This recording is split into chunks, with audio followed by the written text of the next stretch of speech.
Hey everybody, welcome to BadderSports as we recap the Texas Rangers with our best and brightest. Aiden, how are you doing this week? How's life? Life's going great. Got one more week until school starts. One more week of watching the Rangers refuse to hit the ball with runners on base. So, I'd say it's going okay right now. Okay could work.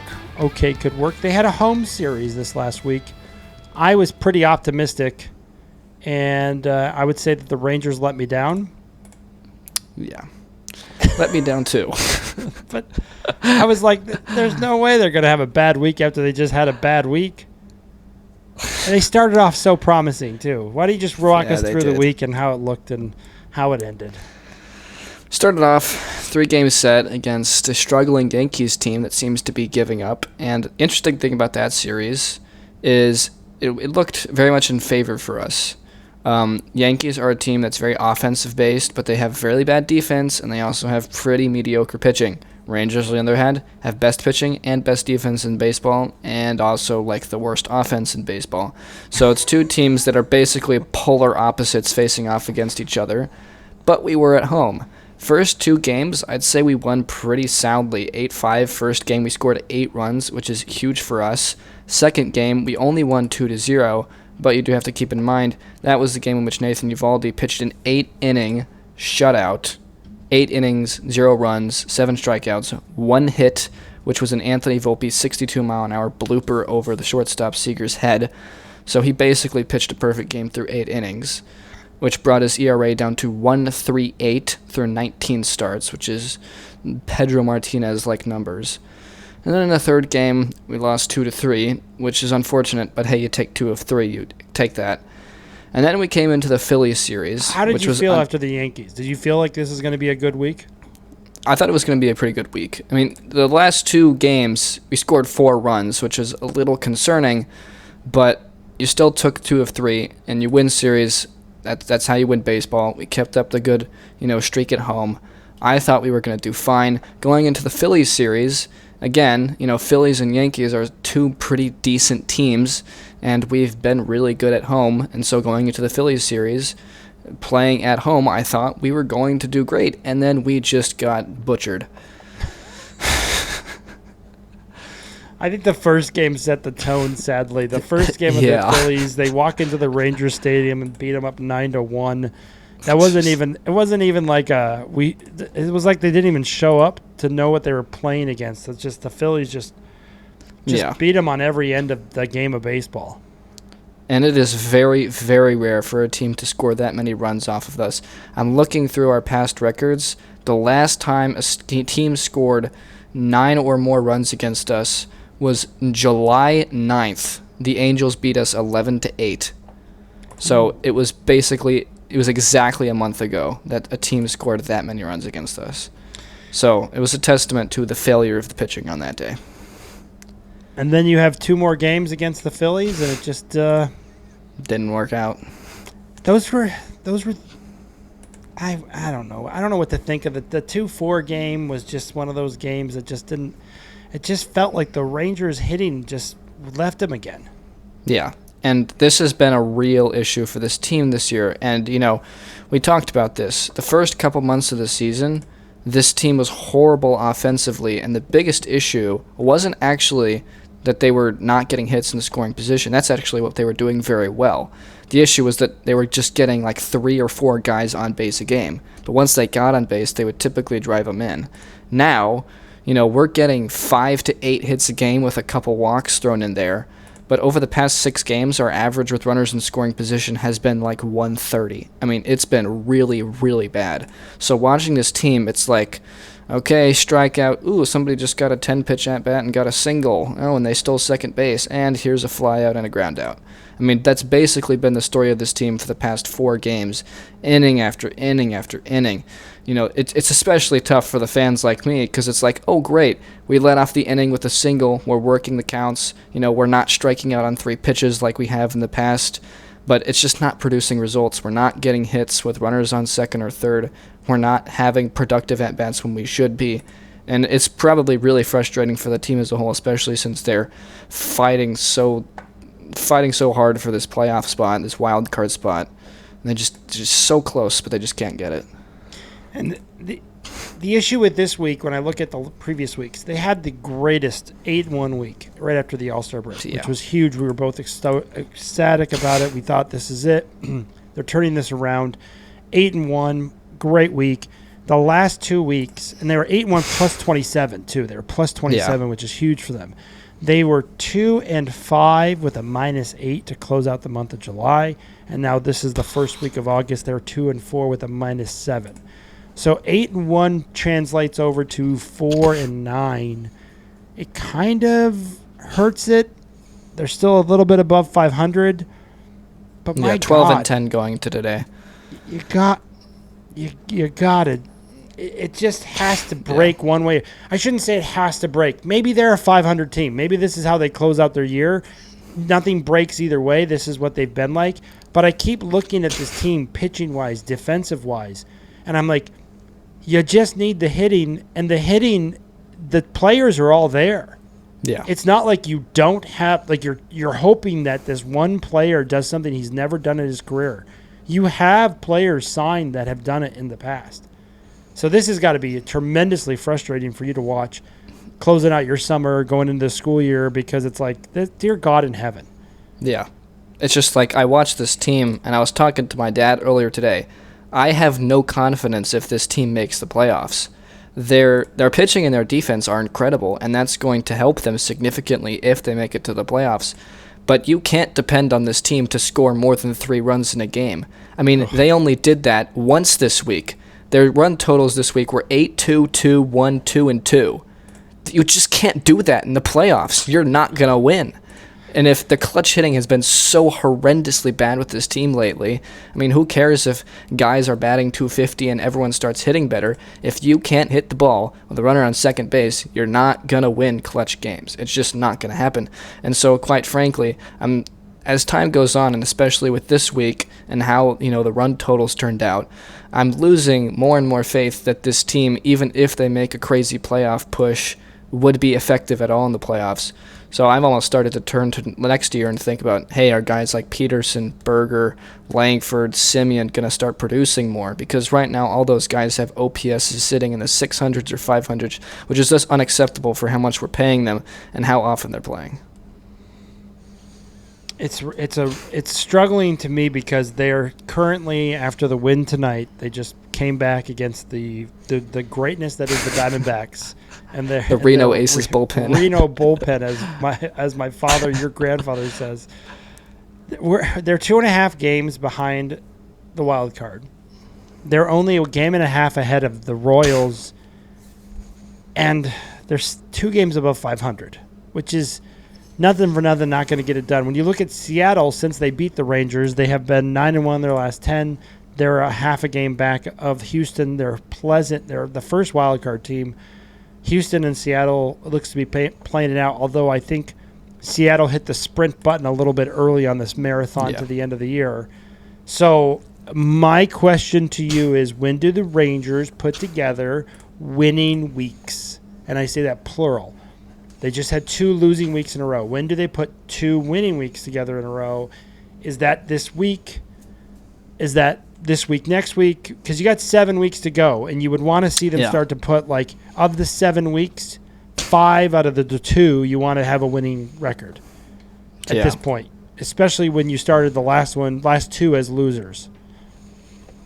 I'd say with the remaining 7 weeks we have left, I'd say our best chances of having really good weeks, you have the week after next, we play the Guardians and the Angels. I know this year we haven't really been that good against the Angels, but both of those teams are in the middle of the pack. How good are the Guardians right now? Are they? They're ahead of you right now. Yeah, but again, I think those are 2 teams that we could totally beat. But again, I've seen the bipolarity of this team, and so it just feels so unpredictable. Like, last week we were talking about the crappy week that they had against the Mariners and the Angels, and then they won that game against the Yankees 8-5, and then they stunk it up the rest of the week. And now the same thing is happening again. We had a 2-4 week this week. but we just had a comeback win against y'all. So I have no idea if this team is going to be able to do this again for the next week, next month, rest of the season. It just feels so totally unpredictable. But that Guardians-Angels week, and then looking at September, we've got a week in which we're playing against the Astros and the Marlins. Same week, that's a 6-game set. I think we've got a pretty good chance there. Marlins are pretty much out of it if we're being realistic, and we've been playing very well against the Astros this year. You face a lot of tough teams. This is you don't have like a rosy schedule. Yeah. You face the Diamondbacks, which should be pretty handled. The Blue Jays at Toronto, and they're hot. The Royals, which is right next to the Texas Rangers, trying to battle for a wild card, and the Guardians. So that's your team above you, the team below you next week. Then Angels, A's. The A's have actually been playing pretty good lately. And the Angels, last time you played them, they beat you in a series. Yeah. Then you're at the Diamondbacks. Again, that's a nice gimme. Then you have, this is what gets tough, Houston, the Brewers, the Mets, Houston, the Marlins, and you close it out with the Twins and the Guardians. So your last week is going to be an easier week because of the Twins. But that Houston Brewers, Mets, Houston. Yeah, that's a rough stretch.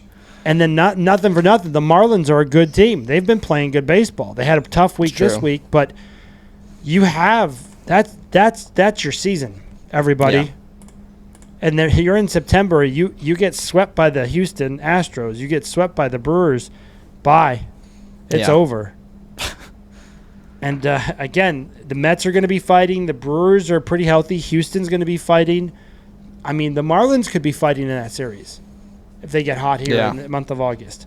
So this is the month of August is key. I think you have to have a strong month of August, because next month is really tough. Yeah.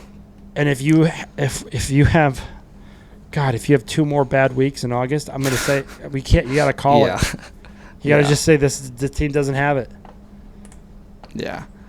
I mean, it's so close to the breaking point either way, but it feels like over these past couple weeks we're dipping farther and farther away from the tipping point over the edge into the playoffs, and now only 2 games over 500. These last 2 weeks, they're not freebies. They're definitely, relatively easier. But September, it's like, that's the grinding stone. That's where it's all going to come in. That's where really got to grind it out. And not sure if my confidence in this team is high enough to believe that we're going to have a winning month of September. So, like you said, we're really going to need to close out this August on a high note. The one good thing is that you've moved up to 24th in runs scored.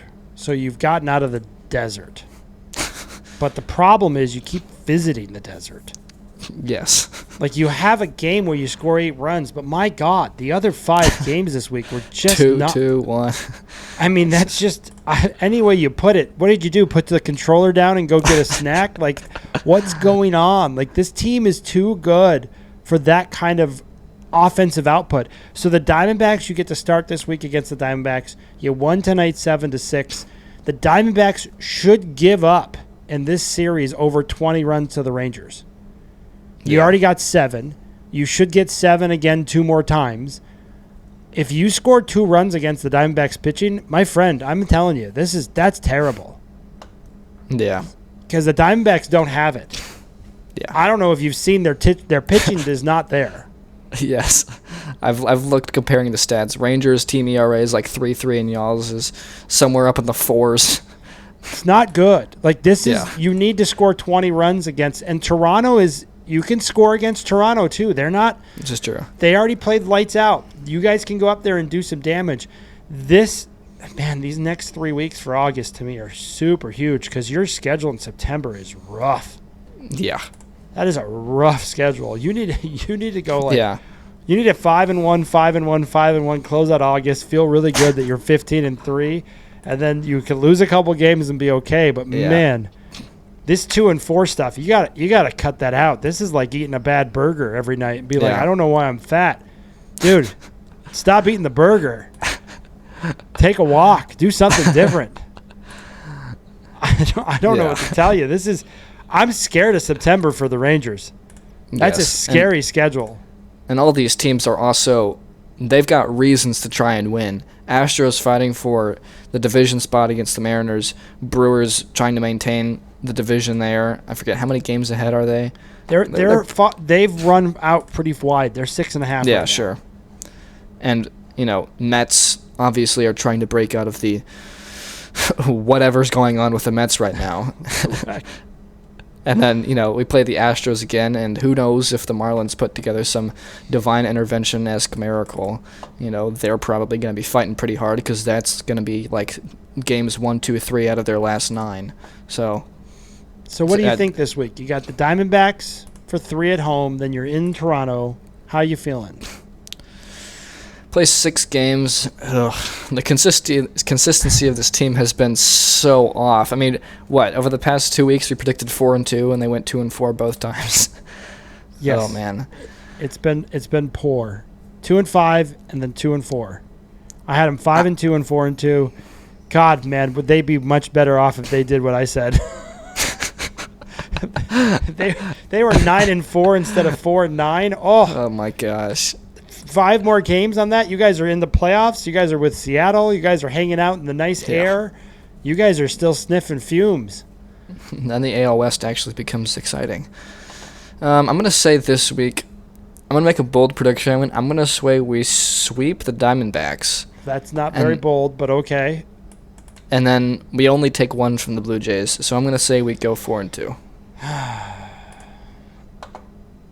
I just can't imagine them having another bad week. They had 2 in a row. This is the Rangers. This is what they do. It's like 0-10, 0-10, but they stick at 5. They're never consistently 6 or 7. It's either 0 or 10. And they were 8-1, which we were like, yay, here they are. This is the team. 2-5, 2-4. Okay, we don't believe in them anymore. So 5-1. That's what I got them going. It makes no sense. They won tonight 7-6 because the Diamondbacks were like, we feel for you guys. They had 6-1 and they let the Rangers just crawl back into this thing. Biggest comeback game since like April of 2024. That's a pathetic thing. That is so pathetic to say. First off, you did it against the Diamondbacks, which doesn't mean it's real. It's like coming back against the Rockies or the White Sox. Like, we are in category. The Nationals, if you did that against the Nationals, I'd be like, oh, yeah, that counts. Yeah, no, it doesn't count. The Diamondbacks don't have any pitching. Do it against a team that matters. I wouldn't be shocked at all with this schedule that we just stated that when you look at, do the Texas Rangers have one of the harder schedules to close out September? I'd say definitely. I mean,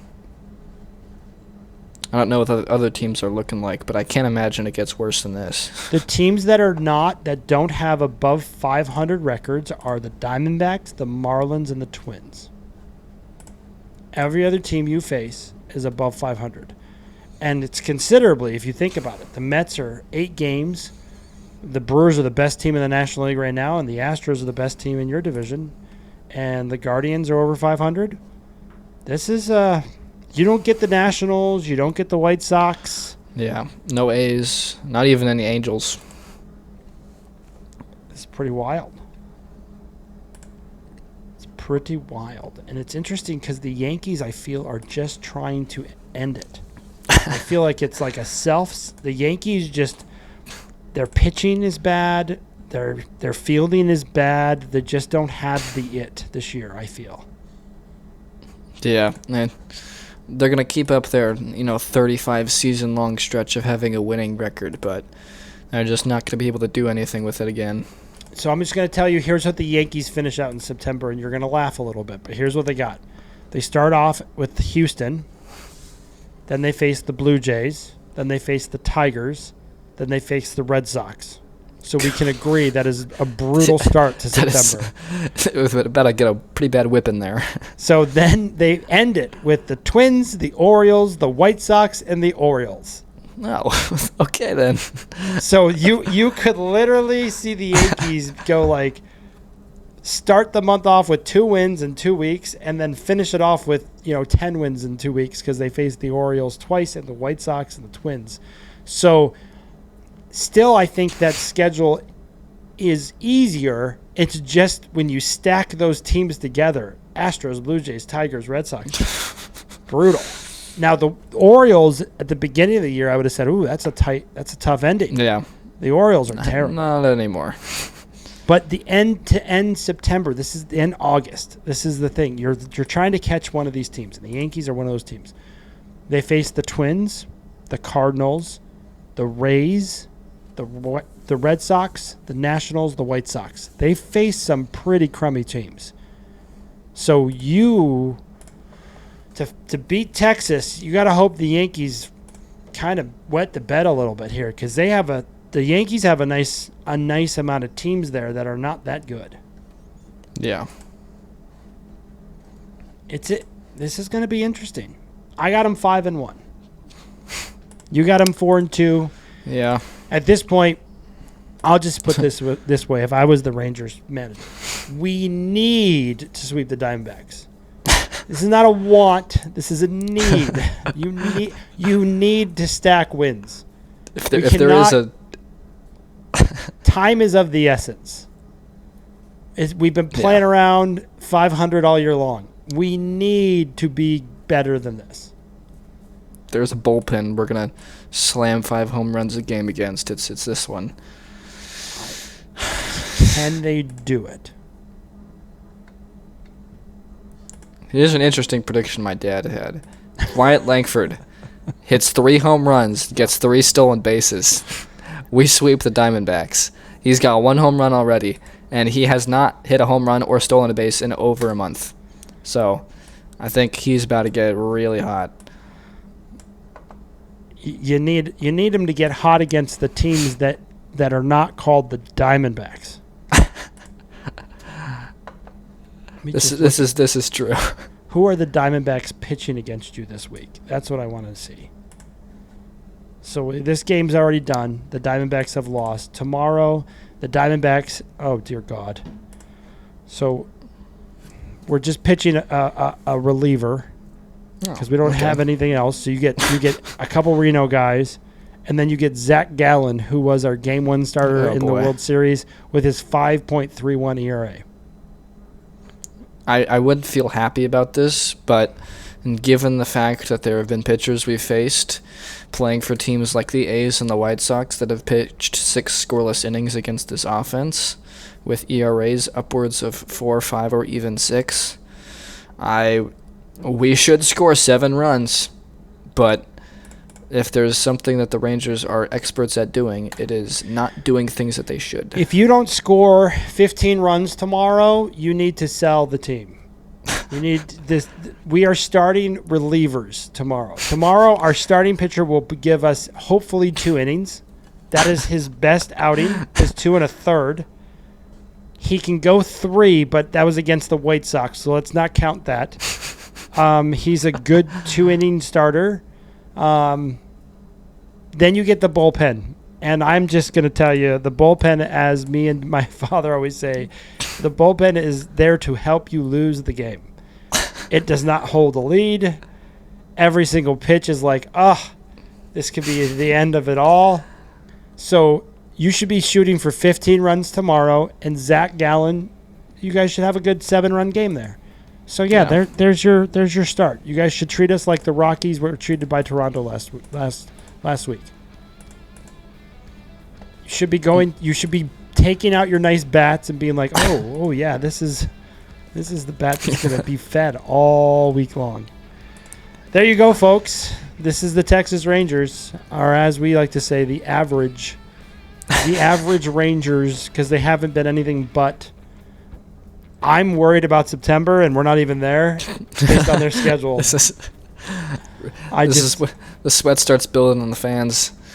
It's getting real. August, you gotta go. Yeah. This has got to happen.